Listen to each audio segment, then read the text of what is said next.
뷰티가족 여러분 안녕하세요. 오늘도 매일의 만나 함께 은혜의 말씀을 나누는 시간입니다. 잠시 기도하고 오늘의 말씀을 보도록 하겠습니다. 하나님 아버지 감사합니다. 오늘도 하루가 시작되게 하셔서 말씀으로 삶을 열어가게 하시니 감사합니다. 말씀이 삶이 되는 삶, 그런 삶으로 주님 앞에 영광 돌리며 나아가기를 원합니다. 성령께서 함께 하옵소서. 예수님 이름으로 기도드렸습니다. 아멘. 오늘 우리에게 주신 하나님의 말씀은 창세기 32장 1절에서 21절입니다. 창세기 32장 1절에서 21절 제가 봉독해 드리겠습니다. 야곱이 길을 가는데 하나님의 사자들이 그를 만난지라.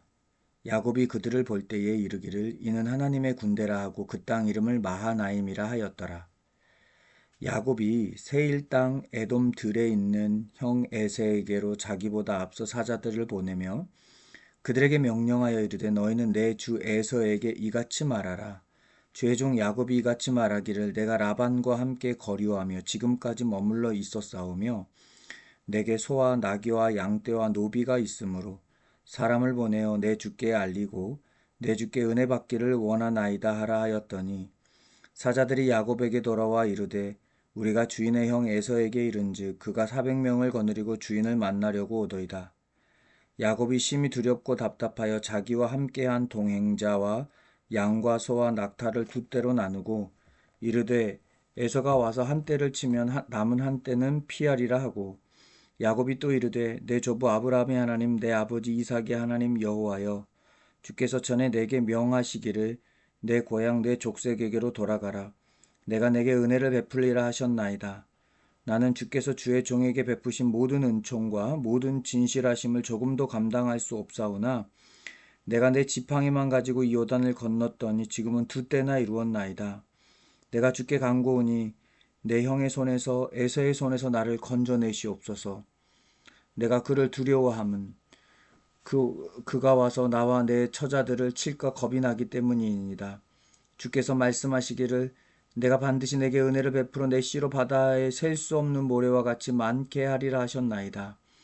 야곱이 거기 밤을 지내고 그 소유 중에서 형 에서를 위하여 예물을 택하니 암 염소가 200이요 숫 염소가 20이요 암양이 200이요 숫양이 20이요 젖나는 낙타 30과 그 새끼요 암소가 40이요 황소가 10이요 암나귀가 20이요 그 새끼 나귀가 10이라.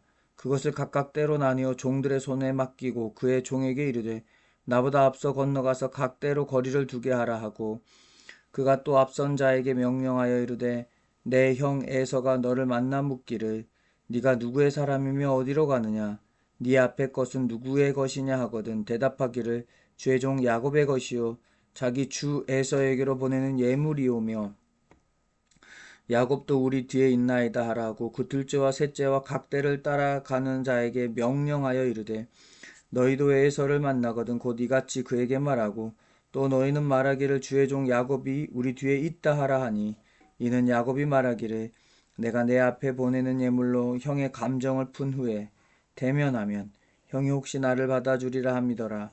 그 예물은 그의 앞서 보내고 그는 무리 가운데서 밤을 지내다가 아멘. 오늘 본문은 이제 야곱이 라반의 집을 떠나서 형 에서 고향을 향하여 형 에서를 만나러 오는 장면의 이야기입니다. 이제 야곱이 세일 땅 에돔 들에 있는 형 에서를 만나기 위해서 이동을 하고 있는데 형을 보고는 굉장히 두려워합니다. 아마도 과거의 형이 생각났겠죠. 야곱이 피난 갔을 때 형 에서가 야곱을 죽이려고 했던 게 생각이 난 겁니다. 특별히 6절에 보니까 야곱을 향하여서 형 에서가 400명을 거느리고 온다라는 이야기를 듣습니다. 아직도 형의 분노가 풀어지지 않았구나. 너무나 고향이 그리운데 형이 여전히 자신을 향해서 분노하는 줄 알고 굉장히 두려워합니다. 그런 두려움을 안고 있을 때 여러분은 어떻게 하시나요? 오늘 9절 이하에 보면 야곱이 기도를 합니다.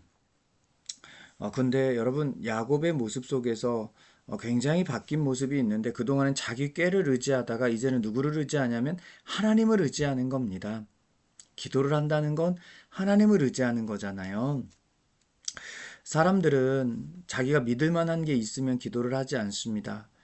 그러나 정말 자기가 믿을 만한 게 없고 정말 하나님을 의지해야 할 때, 그때 진짜 비로소 기도하는 겁니다. 특별히 오늘 11절에 봅니까? 내가 주께 간구하오니 내 형의 손에서 에서의 손에서 나를 건져내소서. 내가 그를 두려워함은 그가 나를 칠까 겁나기 때문입니다라고 막 간절하게 기도하는데, 저는 이 모습 속에서 야곱이 얼마나 하나님께 겸손한 자세로 나아가는지가 보여집니다. 그런 의미에서 기도를 할 때 필요한 건 겸손의 자세입니다. 자기를 높이면서 기도하는 사람들, 자기가 높아지기 위해서 기도하는 사람들이 있습니다. 그러나 기도는 자기를 낮추고 겸손하게 하나님 앞에 나아가야 하는 것이죠. 그렇게 겸손하게 나아가는가 하면 또 하나 기도할 때 필요한 게 있는데요. 12절에 보니까 야곱은요, 이렇게 기도합니다. 주께서 말씀하시기를 내가 반드시 내게 은혜를 베풀어 내 씨로 바다에 셀 수 없는 모래와 같이 많게 하리라 하셨나이다. 아브라함 때부터 언약하셨던 그 언약의 말씀을 붙잡고 야곱이 기도하는 겁니다.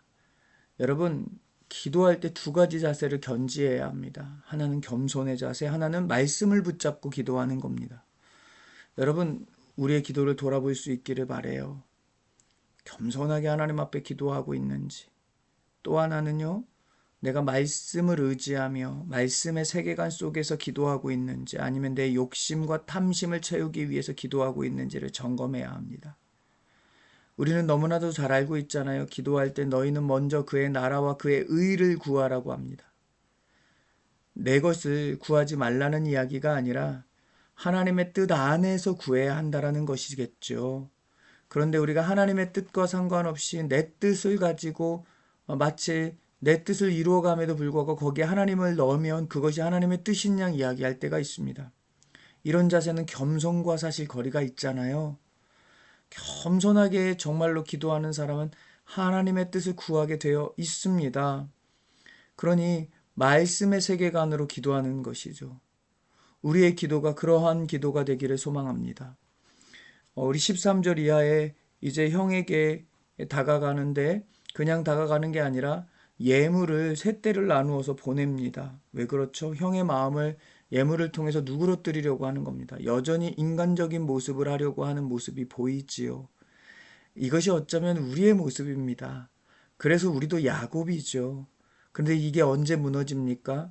이제 앞으로 다룰 야복강 나루토에서 기도의 현장에서 야곱이 처절하게 무너지잖아요.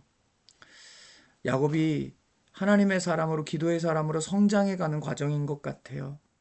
때론 우리가 겸손의 모습 부족하고 내 의와 내 생각들을 드러내면서 기도하려고 하는 모습들 참 많이 있죠. 그러나 우리가 기도의 모습이 조금씩 더 성장해 나갈 수 있었으면 좋겠어요. 야곱이 정말 처절하게 하나님을 붙잡고 축복하지 않으면, 나를 살려주지 않으면 그런 마음으로 기도하는 것, 이게 사실은 굉장히 중요한 기도의 자세입니다. 저와 여러분들이 우리의 기도의 자세를 오늘 돌아보면서 하루를 살아갈 수 있기를 축복합니다. 기도하겠습니다. 하나님 아버지, 야곱이 고향 땅을 밟으면서 형이 자신을 공격하러 온 것 같은 모습을 보면서 두려워서 기도했습니다. 우리도 두렵고 떨릴 때 기도가 앞장서게 하시되 겸손하게 기도하시게 하시고, 말씀을 붙잡고 말씀의 세계관 안에서 기도할 때에 주께서 하나님 그 말씀을 이루시는 은혜로 우리 귀한 경안의 가족들의 삶 가운데 선한 역사를 이루어 주옵소서. 감사드리며 예수님 이름으로 기도합니다. 아멘. 오늘도 말씀으로 살아갈 여러분들을 사랑하고 축복합니다. 감사합니다.